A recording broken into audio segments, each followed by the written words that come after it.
තෙරුවන් සරණයි සියලුම දෙනාටම.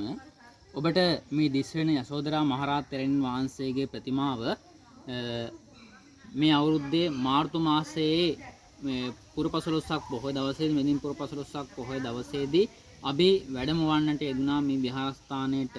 දැන් ගැටලුවක් වෙලා තියෙනවා මේ ප්‍රතිමාව ස්ථාපිත කිරීම සිද්ධ කරපු ස්ථානයේ මේ ආසනය අපිට උස්කර ගන්න සිද්ධ වෙලා තියෙනවා මේ දක්වා. එතකොට ගඩොල් වරිච්චි 3ක් අපිට උස්සන්න ඕනි. එතකොට වාහලය ගහීම, ඊළඟට වීදුරු මේ ආදී දේවල්, ඊළඟට ඉස්සරහින් කණු දෙකක් අපි සකස් කරගන්න ඕනි වාහලය තනා ගැනීමේදී.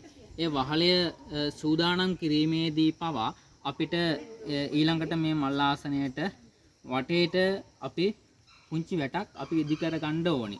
ඒ වැට ඉදි කිරීමේදී පවා අපිට ලොකු අවශ්‍යතාවයක් තියෙනවා මේ ආසනය සකස් කරලා මුළු මහත් ජනයාට වන්දනාමාන කරන්න පුළුවන් අන්දමින් මේ යශෝදරා මහරහත් තෙරණින් වහන්සේගේ ප්‍රතිමාව සාර්ථක අන්දමින් සිද්ධ කරගන්න. මේ වෙනකොටත් ඒ ප්‍රතිමාව වැස්සට දෙමිනවා, අවුවට වේලනවා.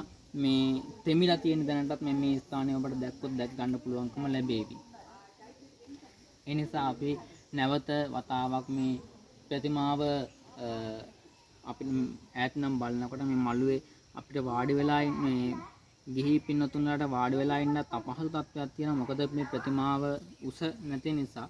ඒ නිසා මේ ආසනය අපි ටිකක් උස්සන්න ඕනේ. ආසනය උස් කරලා හරි ගස්සලා ඒ ප්‍රතිමාව නැවත ස්ථාපිත කිරීමට සිද්ධ වෙලා තිබෙනවා. ඒ නිසා සුපින්වත් ඔබ හැම දෙනාගේම කාරුණික ඉල්ලනවා. දැන් මේ වැඩ කටයුතු සිද්ධ කරගන්න ලක්ෂ 3කට අධික මුදලක් වියදම් වෙනවා.